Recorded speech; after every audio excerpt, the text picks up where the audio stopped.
My name is Makumbe.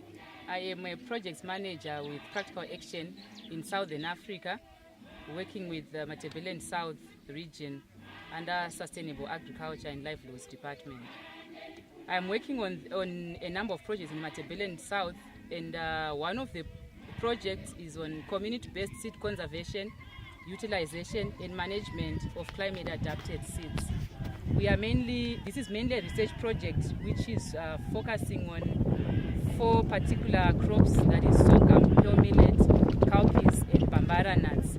We are mainly looking at helping farmers access varieties that are adapted to climate change, particularly looking at their days to maturity, their taste and other issues that are to do with utilization. This project is operating in Bulilima, Gwanda, Matobo and Mangwe. Maybe why did you decide to do this project in these particular areas? This particular project was targeted at this particular province because it is a province which is marginal, where the average rainfall received is low, and in the recent seasons this has been the province that has been worst hit by the continuous droughts that have been affecting the country, resulting to no yields at all.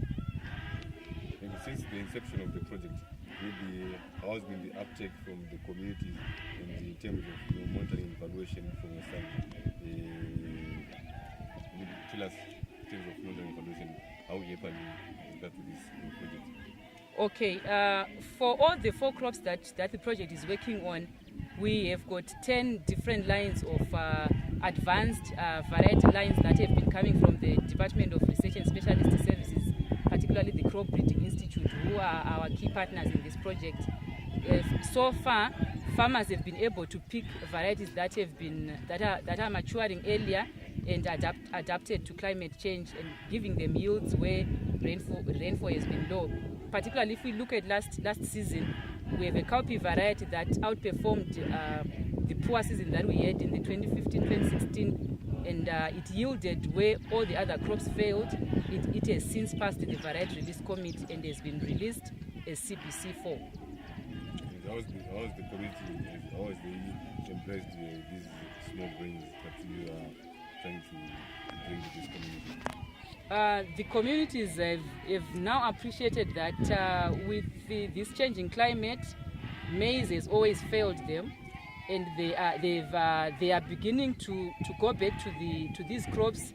These are the crops that their elders or their ancestors used to grow, but farmers were turning away from them because of issues around labor and also palatability, and they've since realized that it's about food security and less about the other issues, so they are going back to those crops, and we've seen quite a good response from the farmers. A lot of people said about climate change and you're working with communities. Do you think also embraced this concept of climate change? We are now appreciating that there is climate change. Yes, what I can say is that there's been a lot of awareness raising through our government institutions and also even other development partners around climate change. And also even this particular project is also like enhancing the information around climate change adaptation as well as climate smart agriculture to help the communities to be able to cope with this changing climate. Okay, and also what is Practical Action doing in terms of increasing the market for these small grains, especially in other areas apart from these you've mentioned, like Bulilima, Gwanda,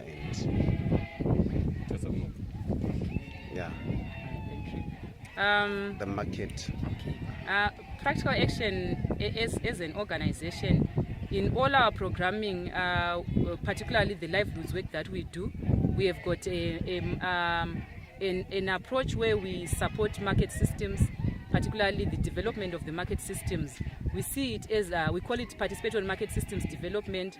We see that as a more sustainable route towards improving farmers' access to markets.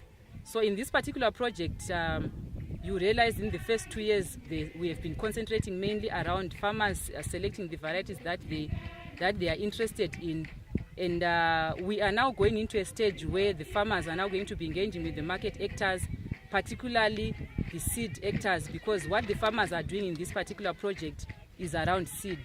So in the coming season, we have got some partners that have already shown, or some market actors that have already shown interest to take up seed multiplication, to have some of our farmers be seed multipliers or be seed outgrowers. We have got this CBC4 that we have said it has been released. There is a partner that is, or a market actor that has shown interest to have these communities to be able to be producers of breeder seed, because currently they've been given CBC4 by the Crop Breeding Institute to keep, but they do not have enough to be able to take CBC4 onto the market. So they need farmers to multiply that particular variety. Okay. Do you think as a country we have done enough to increase awareness or acceptability of consumption of these small grains? I think yes, we have done some work around raising awareness, and particularly lately, I think you all appreciate that there has been a lot of awareness around the health benefits of these particular foods, and people becoming health conscious. They are also turning to these foods. Okay, what do you think might be lacking, or what else would you want to be done?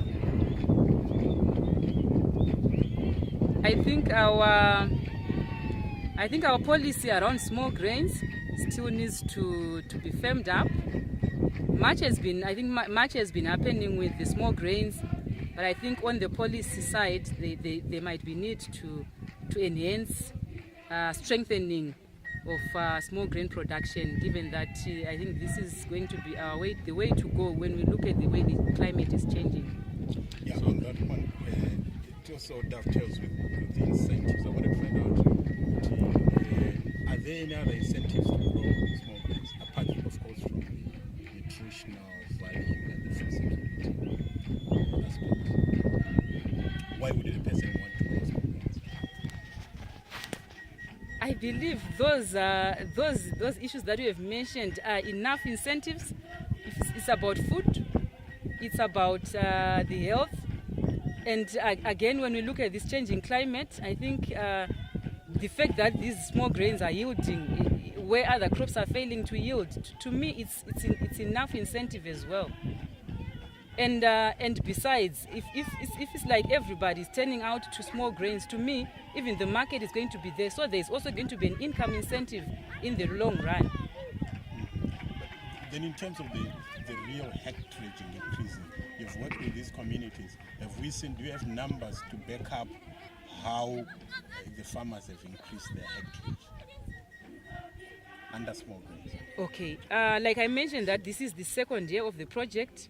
The first year, which was last year, and you also appreciate that this is a research project, but which is supposed to feed towards then increased productivity.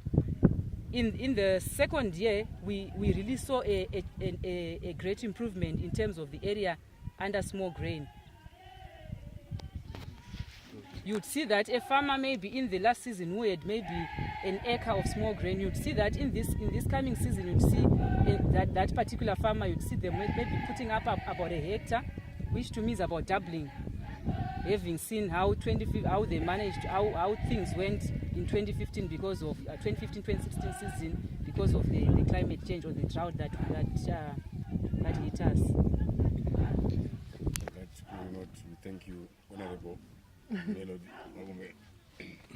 For these and other stories, visit our website www.263chat.com. Follow us on Twitter @263chat and like our Facebook page 263chat.